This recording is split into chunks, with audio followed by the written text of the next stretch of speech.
नमस्कार, मैं हूं दिबांजलि मोइत्रा। बंगाल चुनाव के नतीजे आने के बाद से ही राज्य में हिंसा का दौर जारी। आए दिन मीडिया से लेकर सोशल मीडिया तक कहीं बीजेपी के दफ्तर में तोड़फोड़ तो कहीं बीजेपी कार्यकर्ताओं के साथ मारपीट की खबरें आ रही। मीडिया रिपोर्ट के मुताबिक बंगाल में अब तक 17 से ज्यादा लोगों की मौत हो चुकी और कई लोग घायल हैं। बढ़ती हिंसा की वजह से ही बीजेपी अध्यक्ष जेपी नड्डा को कोरोना के माहौल के बीच विरोध प्रदर्शन करना पड़ा था। बीजेपी इस हिंसा के लिए ममता बनर्जी की पार्टी टीएमसी पर आरोप लगा रही और कह रही है कि बीजेपी को वोट देने वालों के साथ टीएमसी कार्यकर्ता मारपीट कर रहे हैं, जबकि खुद सीएम ममता बनर्जी कह रही हैं कि बंगाल हिंसा के लिए बीजेपी जिम्मेदार है, उसे हार पच नहीं रही। इस आरोप प्रत्यारोप के बीच सोशल मीडिया पर एक और वीडियो तेजी से वायरल हो रही, जिसे बंगाल का बताया जा रहा है। इसी वीडियो को शेयर करते हुए बीजेपी समर्थक कल्याण चौबे ने लिखा, बर्धमान जिले में कैनाल पार हैचरी रोड पर टीएमसी की महिला नेता ने बीजेपी महिला कार्यकर्ता को सजा दी और धमकी दी कि बीजेपी के लिए काम मत करो।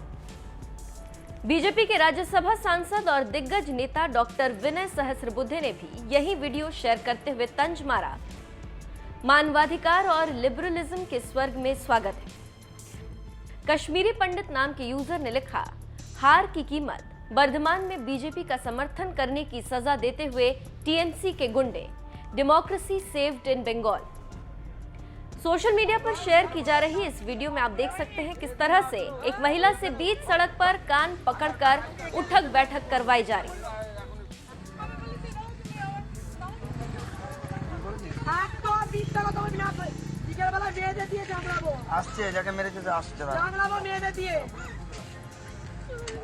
बीजेपी नेता चारू प्रज्ञा ने भी बंगाल हिंसा से जुड़ी एक और वीडियो पोस्ट करते हुए लिखा, ममता दीदी आप पश्चिम बंगाल की सीएम हैं, सिर्फ बीजेपी वोटरों की नहीं। पुरुषों की बेरहमी से हत्या हो रही, महिलाओं का रेप हो रहा है, चारों तरफ बस खून है।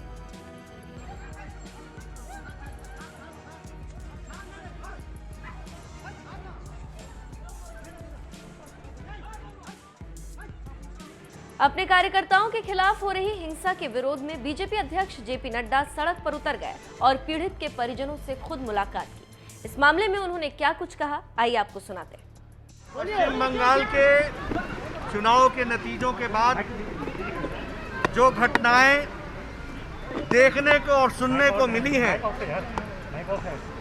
वो हमें हतप्रभ करती हैं, चिंता में डालती हैं, क्योंकि शायद ऐसी घटनाएं भारत के विभाजन के समय मैंने सुना था, लेकिन उस आज़ाद भारत में अब चुनाव के नतीजों के पश्चात इतनी असहिष्णुता, इनटॉलरेंस हमने आज दिन तक नहीं देखा है।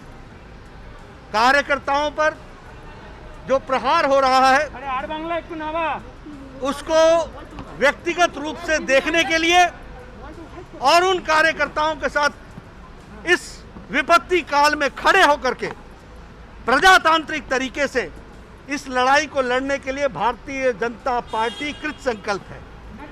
We are committed to fight this ideological battle and the activities of TMC, which is full of intolerance, and we are ready to fight democratically. प्रजातांत्रिक तरीके से हम इस लड़ाई को लड़ेंगे। आज मैं व्यक्तिगत रूप में देखने आया हूं, अभी मैं 24 परगना जाऊंगा, बाद में उन कार्यकर्ताओं के घर जाऊंगा जिनकी जीवन लीला चुनाव के नतीजों के कुछ घंटे बाद उनके साथ हुई है, और संतावना तो दूंगा ही दूंगा, लेकिन उनके साथ करोड़ों भारतीय जनता पार्टी के कार्यकर्ता खड़े हैं इस अवस्था में, और निश्चित रूप से उनकी शहादत जाहिर नहीं जाएगी। उनकी आइडियोलॉजिकल लड़ाई हम आगे लड़कर निर्णायक मोड़ तक पहुंचाएंगे। ममता बनर्जी की जीत के बाद हुई हिंसा में ऐसी कई महिलाओं के साथ मारपीट हुई, जबकि कई लोगों की इस हिंसा में जान भी चली गई। सूबे में हो रही हिंसा के बीच राष्ट्रीय महिला आयोग की एक टीम ने बंगाल पहुंचकर वहां के राजनीतिक हिंसा से पीड़ित महिलाओं के साथ बातचीत की और हालात की समीक्षा भी की। एनसीडब्ल्यू की अध्यक्ष रेखा शर्मा ने शुक्रवार को ये बताया कि पीड़ित महिलाएं अपने साथ हुए अत्याचार को लेकर आवाज भी नहीं उठाना चाहती, क्योंकि उन्हें डर है कि इसके बाद उनके साथ कुछ बुरा किया जा सकता है। पश्चिम बंगाल में रविवार को चुनावी नतीजे आने के साथ ही टीएमसी के गुंडों पर बीजेपी, कांग्रेस और सीपीआईएम ने हिंसा के आरोप लगाए। बताया जा रहा है कि इस हिंसा में बीजेपी के 1.5 दर्जन कार्यकर्ता मारे जा चुके हैं। एनसीडब्ल्यू ने अपने बयान में कहा, हमारी टीम को कई पीड़िताओं के बारे में पता चला जिन्हें हिंसा के कारण अपना घर छोड़कर पलायन करना पड़ा। उनमें से कई अभी भी शेल्टर होम्स में रहने को मजबूर हैं। उन महिलाओं ने बताया कि टीएमसी के गुंडों ने उनका शारीरिक शोषण किया और उनके घरों को तहस नहस कर दिया गया। महिला आयोग की टीम ने कहा कि उसे और भी पीड़ित महिलाओं से मिलना था, लेकिन राज्य के अधिकारियों ने कोरोना दिशा निर्देशों का बहाना बनाकर ये मुलाकात नहीं होने दी। एनसीडब्ल्यू की टीम राज्यपाल जगदीप धनखड़ से भी मिली, जिन्होंने सभी जिलों के डीएम, एसपी से ऐसे मामलों में हुई एफआईआर की रिपोर्ट तलब करने की सलाह दी।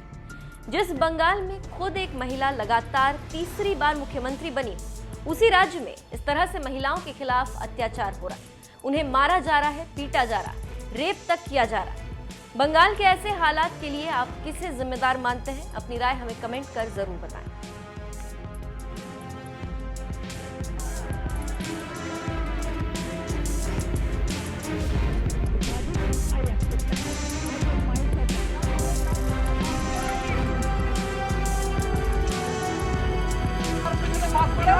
এদিন আসলো সব এইখানে সব আধার কার্ড আই কার্ড এদের কাছে করলো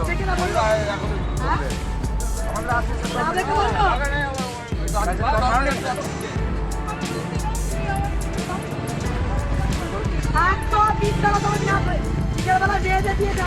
আসছে যাকে মেরেছে আসছে